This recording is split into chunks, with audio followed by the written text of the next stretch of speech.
It was one of those perfect Saturday mornings when the sun was shining just right, not too hot, with a gentle breeze that made you want to be outside. Tom had been up since 6 in the morning, dragging boxes from his garage and setting up tables in his driveway. After living in the neighborhood for about 3 months, he'd finally decided it was time to get rid of all the extra stuff they didn't need anymore. The move had been good for him and his wife Lisa. Smaller house, quieter street, friendly neighbors who actually waved when you drove by. But moving always meant accumulating things you forgot you had. And now half of those things were sitting on folding tables with little price stickers on them. There were old kitchen appliances they'd replaced, some furniture that didn't fit in the new place, books, tools, a few boxes of decorations, and that exercise bike Lisa swore she'd use but never did. Everything was organized neatly. Prices were fair, and Tom had made sure to check all the rules before putting up his signs. He'd even gone to the city office 2 weeks ago to get the proper permit. It was pinned to his clipboard just in case anyone asked. By 9 o'clock, a few neighbors had already stopped by. The elderly couple from across the street bought a lamp and a set of dishes. A young mom with 2 kids picked up some toys and a bookshelf. Everyone was friendly, chatting about the weather and asking how Tom and Lisa were settling in. It felt good, like being part of a real community. Tom was helping a teenager load a desk into his dad's truck when he noticed her walking down the sidewalk. She was hard to miss, marching with purpose, wearing a white visor, yoga pants, and carrying a clipboard like it was a weapon. Her face had that pinched look some people get when they're searching for something to be angry about. She stopped at the end of his driveway, hands on her hips, looking at the garage sale like it was a crime scene. Tom finished with the desk, waved goodbye to the teenager, and walked over with a smile. "Good morning. Looking for anything specific?" The woman didn't smile back. "Are you aware that you're in violation of HOA regulations?" Tom blinked. "I'm sorry, what?" She tapped her clipboard. Section 12, Paragraph 4 of the Homeowner Association Guidelines clearly states that commercial activity on residential property requires advance approval from the board. "Did you get approval?" "This isn't commercial activity," Tom said, keeping his voice friendly. "It's a garage sale. I have a permit from the city, everything's legal." "A permit from the city doesn't override HOA rules," she said, flipping through papers on her clipboard. "And you're creating excessive traffic in a residential zone. I've counted at least 7 vehicles that have stopped here in the past hour." Tom glanced at the quiet street. 1 car was parked nearby, and that was it. "I don't think 7 cars in an hour counts as excessive traffic. That's not for you to decide." She pulled out her phone and started taking pictures of his tables, his signs, everything. "I'm documenting this. You're also in violation of aesthetic standards. These tables are an eyesore, and you're lowering property values for the entire street." A couple who'd been browsing near the tools quietly put them down and walked away, clearly uncomfortable with the confrontation. Tom took a breath. He'd dealt with difficult people before, and getting upset never helped. "Look, I understand you're concerned about the neighborhood. I am too. That's why I followed all the rules. I can show you my permit if you'd like." "I don't need to see your permit," she snapped. "What I need is for you to shut this down immediately before I'm forced to take further action." "Further action?" "I have connections," she said, raising her chin. "With the HOA board, with the city council. You're new here, so let me explain how things work. We have standards in this neighborhood. We don't tolerate people who think they can do whatever they want." Tom felt his jaw tighten, but he kept his voice calm. "I'm not doing whatever I want. I'm having a legal garage sale on my own property. I filled out the paperwork, paid the fee, and I'm following every rule." She stepped closer, lowering her voice like she was sharing a secret, but it was loud enough for the neighbors still browsing to hear. "Here's some free advice. People who don't respect community standards don't last long here. The previous family who lived in your house? They tried to fight the rules too. They're gone now. Are you threatening me? I'm educating you." She smiled, but it wasn't friendly. "This is your warning. I'll be filing a formal complaint with the HOA board, and you'll be facing a $500 fine for every day you continue this little sale. If you don't pay, we can put a lien on your house." Tom couldn't believe what he was hearing. A lien for a garage sale? For repeated violations, yes. She took a few more pictures, making sure to get close-ups of everything. "I'm sure you can't afford that kind of money, so I suggest you pack this up right now." She said it in that way people do when they assume things about you. Like she'd already decided he was struggling financially because he was selling used items. Tom felt his face get hot, but he wasn't going to give her the satisfaction of seeing him angry. "I appreciate your concern," he said slowly, "but I'm not shutting down my sale. If you want to file a complaint, go ahead. I've done nothing wrong." Her expression hardened. "You're making a big mistake. I've lived here for 15 years. I know everyone on this street, everyone at City Hall. Do you really want to start a war over some used furniture?" "I don't want to start anything," Tom said. "I just want to have my garage sale in peace." "Fine." She turned on her heel. "Don't say I didn't warn you. By Monday, you'll wish you'd listened." She marched back down the sidewalk, phone still out, probably already typing up her complaint. Tom watched her go, feeling a mix of frustration and disbelief. An older man who'd been watching from a few houses down walked over. He was in his 70s, wearing a fishing hat. "Don't let Beverly get to you," he said quietly. "She does this to everyone." "Beverly?" "The HOA enforcer. Or that's what she calls herself anyway. She's not actually on the board, just likes to act like she runs the place." The old man chuckled. "3 families before you, she tried the same thing. It's just noise. You've got your permit, you're fine."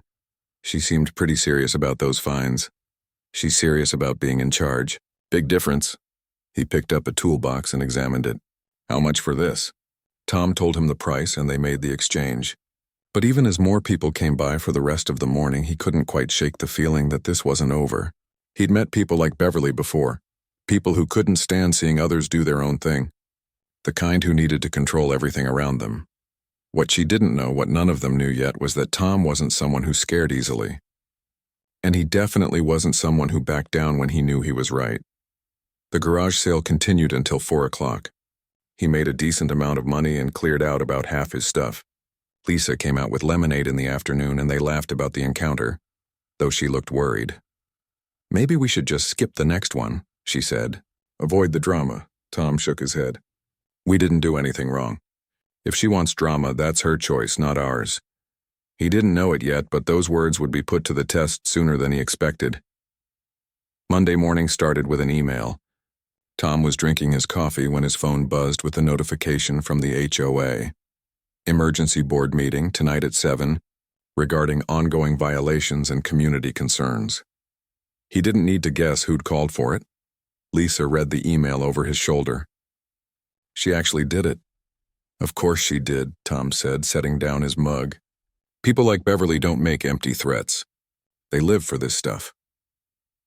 The meeting was held at the community center, a small building at the entrance of the neighborhood. Tom arrived 10 minutes early and found about 20 people already there, filling up the folding chairs. Beverly was at the front, setting up a laptop connected to a projector. She'd actually made a presentation. The HOA board consisted of 3 people. Mr. Chen, a retired engineer who seemed half asleep most of the time. Patricia, a middle-aged woman who ran a bookkeeping business from home. And Doug, a guy in his 40s who took everything way too seriously. They sat behind a table at the front looking like they'd rather be anywhere else. "Let's get started," Doug said, banging a gavel that nobody really needed. "Beverly has called this meeting to address some neighborhood concerns." Beverly stood up, remote control in hand, and the projector lit up with the title slide, "Protecting Our Property Values, a Case Study." Tom almost laughed. She'd really gone all out. The presentation was something else. She had photos of his garage sale from every angle, printed copies of HOA bylaws highlighted in yellow, and even a chart showing supposed drops in property values when commercial activity was allowed in other neighborhoods. She talked for 15 minutes straight, her voice getting more dramatic with each slide. "This isn't about one garage sale," she said, pointing at Tom with her remote. "This is about precedent.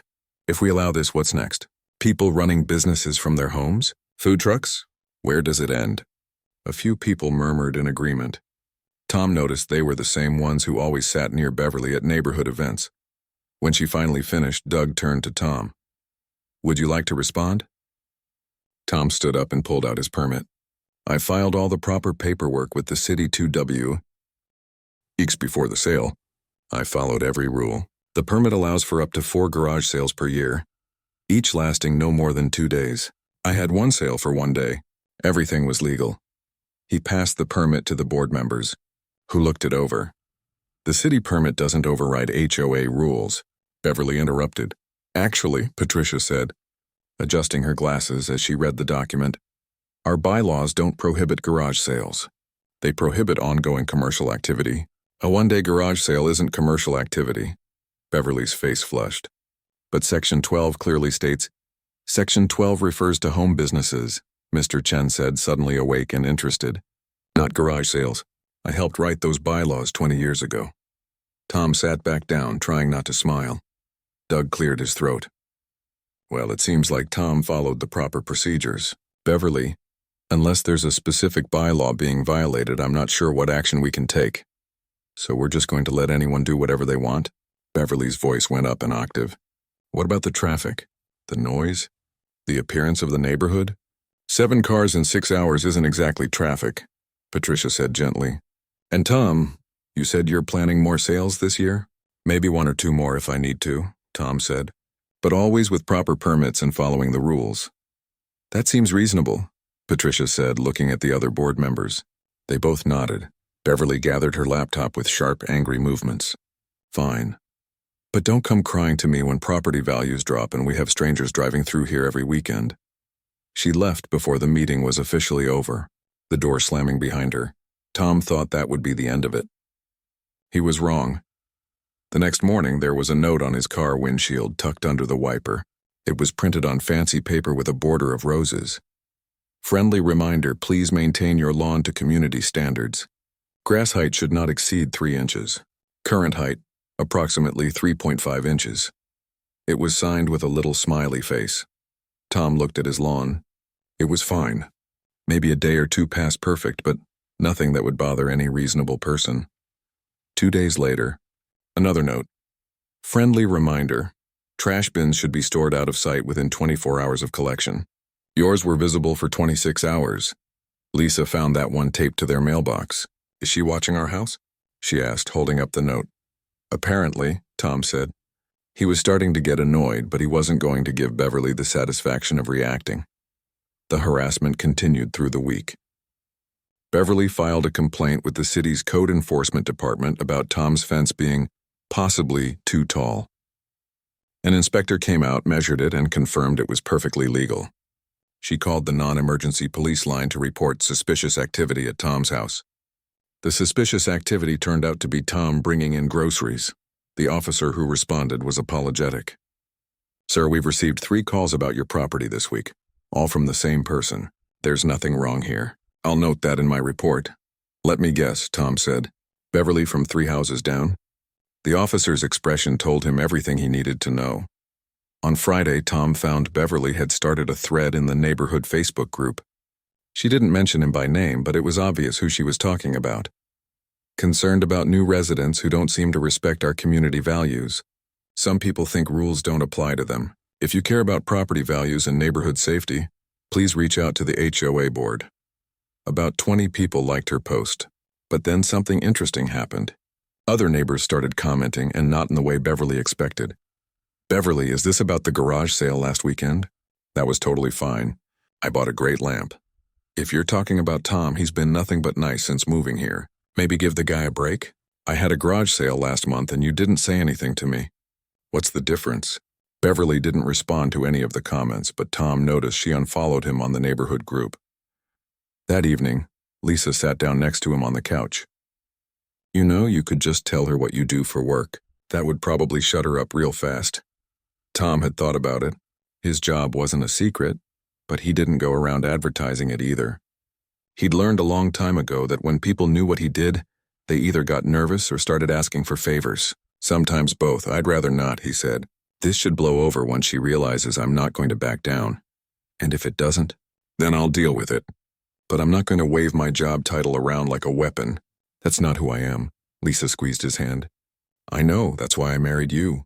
But this woman is relentless. She wasn't wrong. Over the next few days, 2 more of Beverly's friends joined her little campaign. Tom would see them walking past his house slowly, taking pictures, whispering to each other. One of them actually measured the distance from his mailbox to the curb with a tape measure. The older man with the fishing hat, whose name turned out to be Walter, Stopped by one evening while Tom was watering the lawn. Beverly's done this before, you know, Walter said. To the Martinez family 2 years ago, and before them, to a young couple who'd just gotten married. She made their lives miserable for months. What happened to them? Martinez family fought her for a while, then gave up and moved. The young couple, they moved too, though I think it was for other reasons. Point is, Beverly thinks she can bully anyone who doesn't fit her idea of the perfect neighbor. I'm not moving, Tom said firmly. Walter smiled. Good. Someone needs to stand up to her eventually. Just be careful. She's got a mean streak and she doesn't let go easy. That night, Tom couldn't sleep. He kept thinking about what Walter said about the families who'd moved away. He thought about Beverly's notes, her complaints, her Facebook posts. She was trying to make his life difficult, hoping he'd either apologize or leave. But Tom had dealt with worse. He'd faced down angry contractors, corrupt inspectors, and people who thought money could buy them exceptions to the rules. Beverly didn't know it yet, but she'd picked the wrong person to mess with. Not because Tom was going to fight back with the same petty tactics. That wasn't his style, but because he knew something Beverly didn't, something that was going to make her whole campaign backfire in the most spectacular way possible. He just had to be patient a little longer. 2 weeks after the HOA meeting, Tom decided to have another garage sale. He had more stuff to clear out, his permit allowed it, and honestly, he wasn't going to let Beverly dictate what he could do on his own property. He put up his signs on Friday afternoon, the same professional-looking ones from before. By Saturday morning, the tables were set up again, this time with different items. Some power tools he'd upgraded, a bookshelf that didn't fit anywhere, kitchen gadgets they never used, and a perfectly good coffee table that Lisa insisted didn't match their new living room. The weather was even better than last time, and people started showing up around 8:30. Tom was making change for a woman who'd bought a set of dishes when he saw Beverly's car slow down in front of his house. She didn't stop, just drove past very slowly, her head turning to look at everything. He could see her reaching for her phone. Here we go again, he muttered to himself. But Beverly didn't show up right away. Tom sold items, chatted with neighbors, and actually enjoyed the morning. By noon, he'd made over $200 and cleared out a good portion of his garage. Then Beverly's white SUV pulled into his driveway. She got out wearing sunglasses, yoga clothes, and carrying her phone like she was ready to document a crime. But this time she wasn't alone. 2 other women from the neighborhood got out with her, both looking uncomfortable but standing behind her like backup. Tom set down the wrench he'd been showing to a customer and walked over. Good afternoon. Beverly, don't good afternoon me, she said, her voice sharp. This is harassment at this point. Another sale, really? It's legal. I have the permit, same as before. Beverly pulled out her phone and started recording. I'm documenting this for the record. You're deliberately antagonizing this neighborhood. You know people don't want this here, but you're doing it anyway. The 2 women behind her shifted uncomfortably. One of them, a younger woman named Rachel, spoke up quietly. Beverly, maybe we should just— No, Beverly cut her off. Someone needs to stand up for this community. She turned back to Tom, stepping closer. You think you can just do whatever you want? You think you're special? I think I'm following the law, Tom said calmly. The law, Beverly scoffed. Let me tell you something about the law. My husband is friends with people at City Hall. Real important people. And I've been doing some research on you, Tom. She said his name like it was an insult, have you?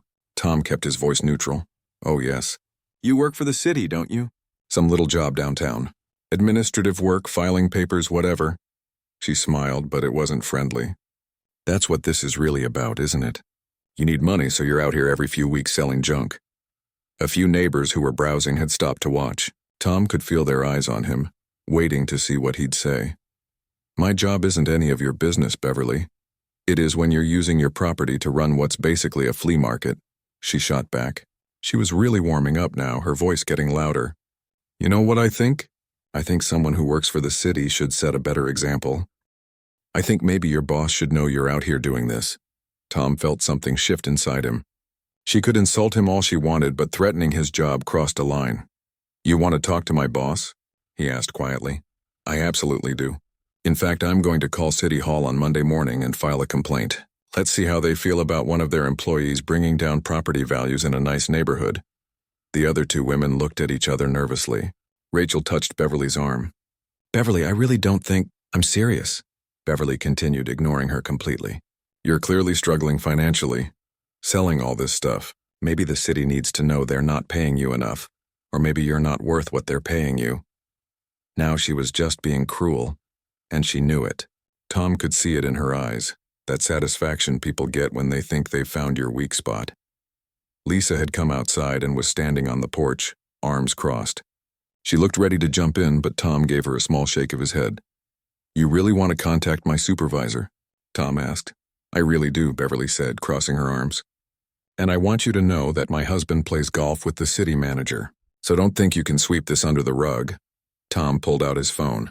Tell you what, I'll save you the trouble of looking up the number. Beverly's eyebrows went up. She clearly thought she'd called his bluff. Oh, please do. Tom opened his contacts, found the number he needed, and started writing it on the back of one of his sale flyers. Here's the direct line to my office. You can call Monday morning, 9 o'clock. Ask for the main desk. Tell them you want to file a concern about me. He handed her the paper. She took it, studying it suspiciously. What department is this? Building and inspection, Tom said. That's where I work. Beverly's smile widened. Building and inspection. So you're what, some kind of inspector? You go around checking if people filled out forms correctly? Something like that, Tom said. Perfect, Beverly said, tucking the paper into her pocket. I'm definitely calling, and just so you know, when my husband and I had our deck built last year, we dealt with your department. They were incredibly slow and nitpicky about everything. I'm sure your bosses would love to hear feedback about that too. Tom's expression didn't change, but something must have flickered in his eyes because Beverly looked even more satisfied. What's wrong? Worried now? Not particularly, Tom said. You're welcome to call. Like I said, Monday morning, 9 o'clock. They'll be expecting your call. Oh, I'll call, Beverly promised. She turned to her friends. Come on. I've seen enough. The three of them walked back to Beverly's SUV. Rachel glanced back at Tom with an apologetic look before getting in. As soon as they drove away, Walter appeared from wherever he'd been watching. That woman is something else? That's one way to put it, Tom said. You really gave her your work number? I did, Walter studied Tom's face. You don't seem worried. I'm not. Can I ask what you do at building and inspection? Tom smiled. You can ask. But how about we wait and see what happens Monday first? Walter chuckled. Fair enough. But I've got a feeling Monday's going to be interesting. After Walter left, Lisa came down from the porch. You gave her your office number. I did. Tom, what if she actually calls? What if she tries to get you in trouble? Then she calls, Tom said simply. Honey, she's been harassing us for weeks, filing false complaints, leaving nasty notes, trying to turn the neighborhood against us. She thinks she has power over me because she assumes I'm nobody important. Maybe it's time she learned otherwise. You're going to tell her what you really do? I'm not going to tell her anything. She's going to call my office, and she's going to find out on her own. Lisa looked worried, but also a little excited. You know what's going to happen when she realizes, right? I have a pretty good idea. And you're okay with that? Tom looked at his house, his driveway, his neighborhood. He'd followed every rule, been respectful to everyone, and tried to be a good neighbor. Beverly had made his life difficult for no reason other than her own need to control everything around her. I'm very okay with it, he said. I've been patient because I don't like using my job to intimidate people. That's not what the position is for. But Beverly's about to learn something important. What's that? That maybe she should have asked a few more questions before threatening someone's job. The rest of the garage sale went smoothly. Tom sold almost everything he'd put out. As he was packing up the tables that afternoon, he couldn't help but think about Monday morning. Beverly had no idea what was coming. She thought she was calling to complain about some low-level city worker. She thought her husband's golf buddies would back her up. She thought she held all the cards. She was wrong on every count, and by Monday afternoon she was going to know exactly how wrong she'd been. Monday morning came, and Beverly was ready. She'd spent Sunday evening rehearsing what she was going to say, making notes about Tom's behavior, his garage sales, everything. She'd even called her husband's friend who supposedly knew people at City Hall, though he'd been vague about who exactly he knew. At 9 o'clock sharp, she dialed the number Tom had given her. The phone rang twice before someone picked up. Building and Safety Department, how may I help you? Beverly sat up straighter in her chair.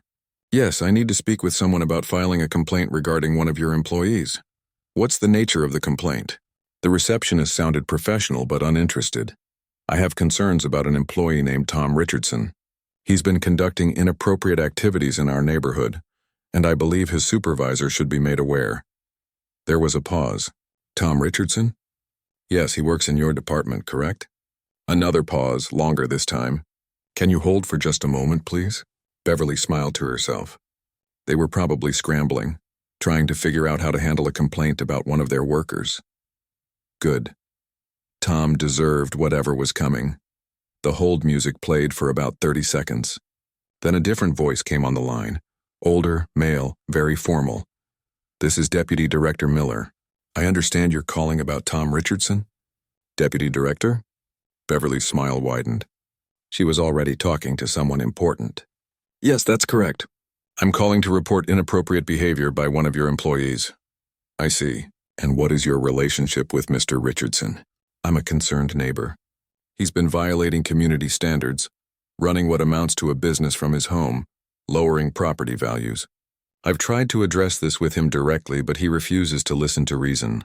I see, Miller said slowly. And you're aware of what Mr. Richardson does here at the department? Beverly frowned.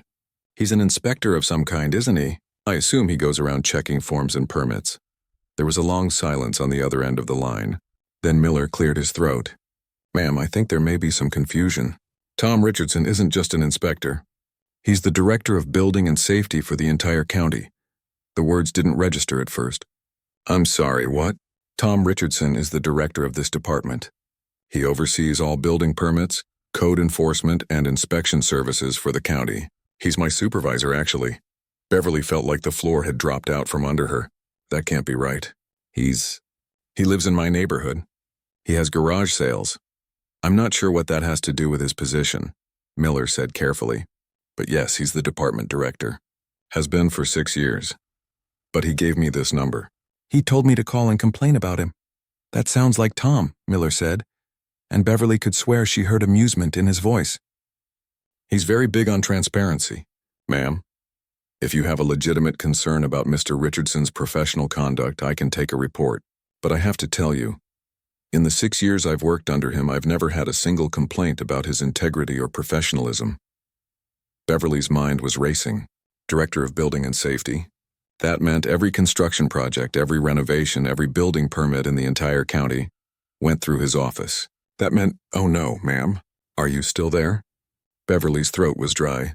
Yes, I think there's been a misunderstanding. Thank you for your time. She hung up before Miller could respond, her hands shaking. Director. Tom wasn't some low-level paper pusher. He was the director of the entire department. And suddenly all those comments she'd made came rushing back. The way she'd talked down to him, assumed he was struggling financially, threatened his job. The way she'd mentioned her deck, specifically mentioned that she'd dealt with his department. Her deck. Beverly jumped up from her chair and ran to the back window. There it was, the beautiful deck her husband had insisted they build last summer. The deck that was supposed to have a permit, except the contractor had said they could skip some of the final inspections to save time and money. The deck that was probably 6 inches larger than what they'd actually gotten approved. She grabbed her laptop and frantically searched for her email records. There it was, the permit approval from last year. She opened it, her heart sinking as she read the specifications. The deck they'd built was definitely bigger than what had been approved. And the railing height, she remembered now that the contractor had mentioned something about that too. But they'd gone with the cheaper option that looked better. Then there was the shed. They'd built that little storage shed in the fall, and the contractor had assured them it was small enough that they didn't need a permit. But was it? Beverly wasn't sure anymore. And the bathroom renovation. They'd gotten the permit but never called for the final inspection because they'd been in a hurry to have it ready for Thanksgiving. The contractor said it was fine, that nobody would check. Beverly sat down heavily, her mind spiraling. Tom knew all of this, or he could find out all of this with a few clicks in his system. Every permit application had the property address right there. Her phone buzzed with a text from Rachel. Did you really call his work? My husband looked him up online. Beverly, he's the director of building and safety. Why didn't you check first? Beverly didn't respond. She was too busy staring at her deck. Through the window, Imagining all the ways this could go wrong, Tom Richardson wasn't just some guy she could bully into submission. He was the person who had authority over every single building project in the county. He could order inspections. He could issue violations. He could make her life a bureaucratic nightmare if he wanted to. And she'd spent 2 weeks harassing him. Her husband wasn't going to believe this. His golf buddy, who supposedly knew people at City Hall, Tom outranked whoever that was. The city council members Beverly thought she could complain to. They didn't have authority over building and safety. That was Tom's domain. Beverly thought about the notes she'd left on his car, the complaints she'd filed, the Facebook posts, the way she'd recorded him on her phone, acting like she was catching him doing something wrong, the way she'd stood in his driveway and threatened to get him fired. Oh God, she'd threatened to get the director of building and safety fired for having a legal garage sale. Her phone rang. It was her husband calling from work. She didn't answer. She couldn't deal with explaining this right now. Instead, she pulled up the county building department website. There was Tom's photo on the staff page, professional headshot, official title underneath. Thomas Richardson, Director of Building and Safety. His bio listed his credentials: 20 years of experience, degree in civil engineering, multiple professional certifications, awards for improving department efficiency and community safety. This was bad. This was really, really bad. Beverly had spent her entire adult life being the person in charge, the one who knew better, the one who could intimidate people into doing what she wanted. She'd built her whole identity around being connected, important, someone people didn't mess with. And she'd just spent 2 weeks picking a fight with someone who actually had real authority. Not the pretend kind she wielded through HOA bylaws and social pressure. Actual, legal government authority, the kind of authority that could look into her property records and find every shortcut she and her husband had taken over the years. Every unpermitted change, every skipped inspection, every little violation they'd assumed nobody would ever check. Beverly looked at her phone, at Rachel's unanswered text. She thought about calling Tom, apologizing, trying to smooth things over. But what would she even say? Sorry I harassed you for weeks, threatened your job, and talked to you like you were beneath me.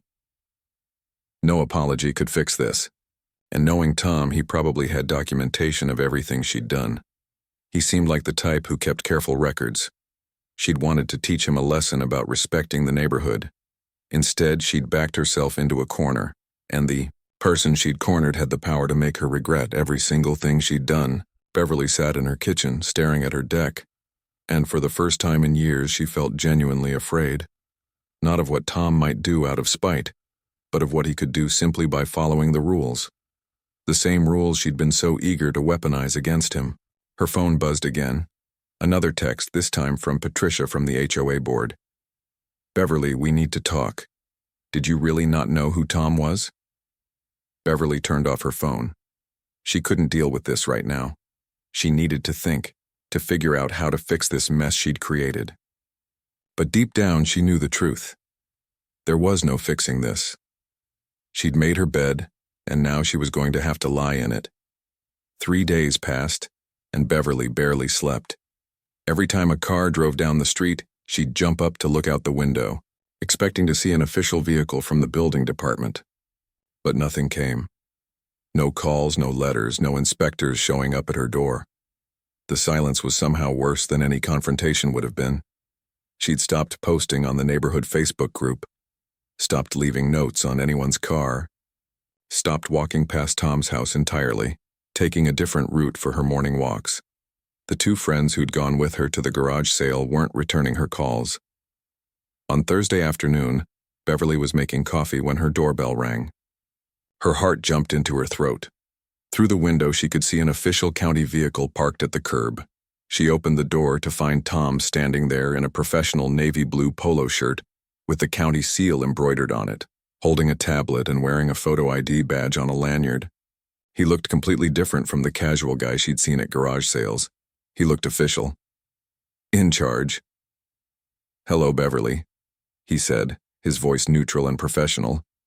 Tom. I I didn't expect. She couldn't finish the sentence. I'm here to conduct a routine neighborhood inspection, he said, glancing at his tablet. We're doing code compliance checks in this area, standard procedure. May I come in? Beverly stepped aside, her legs feeling weak. Routine. He said routine, but she didn't believe that for a second. This was about her. It had to be. Tom walked through her house with calm efficiency, making notes on his tablet. He was polite, even friendly, asking permission before opening doors or going into different rooms. But his eyes missed nothing.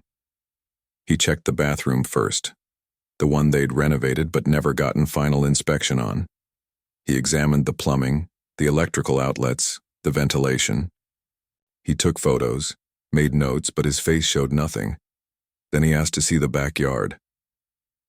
Beverly followed him outside, her stomach in knots. Tom walked around the deck, measuring dimensions with a laser measuring tool. He checked the railing height with a small level. He inspected the posts, the connections, everything. Finally, he looked at the shed, took more measurements, more photos. After 20 minutes, he came back to the kitchen where Beverly was standing, gripping the counter to keep her hands from shaking. Tom set his tablet down and looked at her directly. Beverly, we need to talk. She nodded, unable to speak. Your deck is approximately 8 inches wider than what was approved on your permit. The railing height is below code minimum, which is a safety issue. The shed in your backyard was built without a permit, and it's positioned too close to your property line. And your bathroom renovation never received final inspection approval. Beverly felt tears starting to form. Tom, He held up a hand. Let me finish. These are violations, significant ones. The railing height is particularly concerning because someone could get hurt. Under normal circumstances, I'd be issuing citations, requiring immediate corrections, and yes, there would be fines involved. How much? Beverly's voice was barely a whisper. For all of these?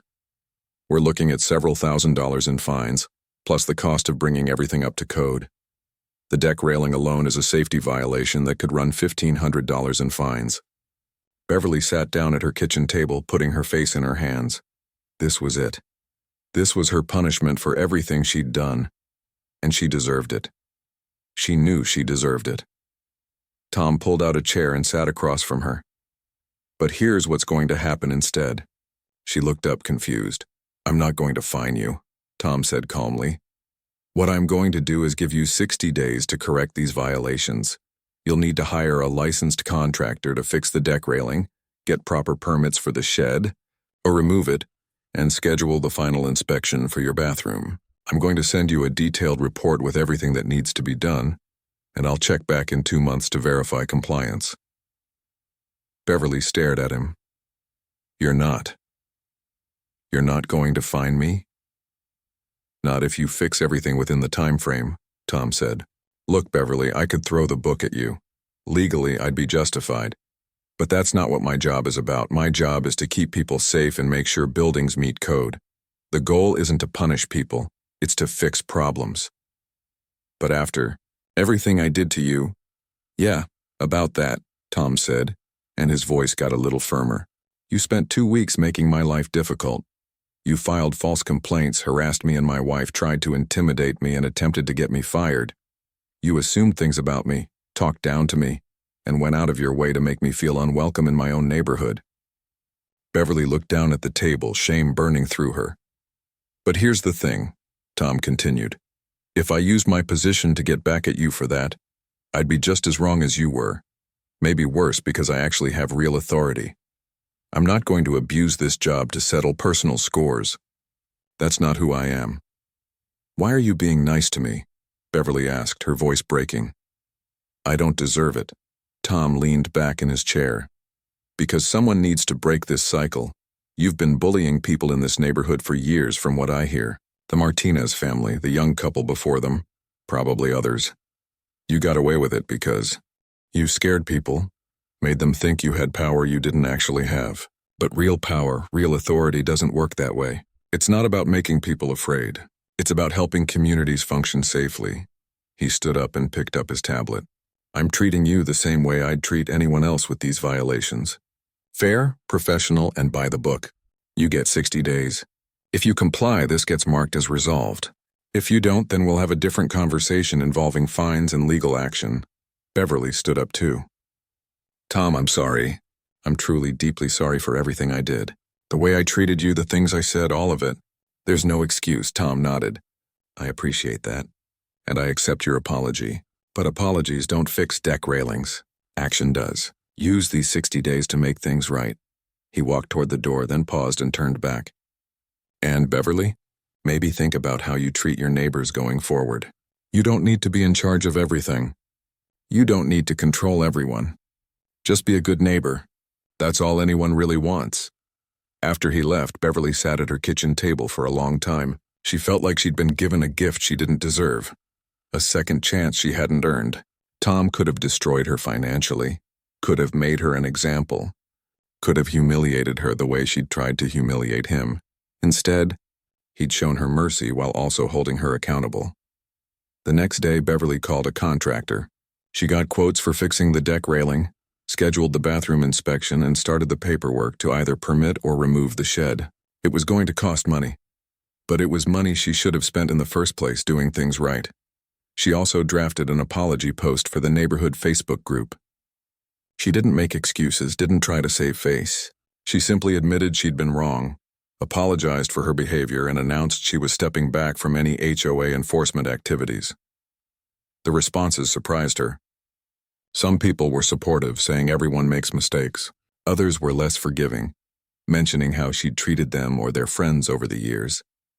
Beverly read all of it, even the harsh comments, because she knew she needed to hear it. 2 months later, Tom came back for the follow-up inspection. Beverly had fixed everything. The deck had a new code-compliant railing. The bathroom had passed final inspection. She decided to remove the shed entirely, rather than go through the permitting process. Tom checked everything thoroughly, then marked it all as complete in his system. Looks good, Beverly. Everything's up to code now. Thank you, she said, for giving me the chance to fix it. That's what we're here for, Tom said with a small smile. As he was leaving, Beverly called out, Tom, if you ever have another garage sale, I'll stop by. Maybe actually buy something this time, he laughed. You're welcome to. Just don't measure my grass with a ruler. Beverly actually smiled at that. Deal. 6 months passed. The neighborhood settled into a comfortable rhythm. Tom and Lisa became well-liked residents, hosting a barbecue that summer where half the street showed up. Beverly kept to herself mostly, but she was different now. Quieter, more thoughtful. She said hello when she saw neighbors, but she didn't try to run anyone's life. When Tom held his next garage sale, Beverly actually did stop by. She bought a lamp and a set of bookends, and they had a brief, pleasant conversation about the weather. It wasn't friendship exactly, but it was peace. And sometimes that's enough. Walter, watching from his porch across the street, smiled to himself. Finally, someone had stood up to Beverly the right way. Not with anger or revenge, but with the kind of quiet strength that actually changed things. The neighborhood was better for it. And maybe, just maybe, Beverly was better for it too.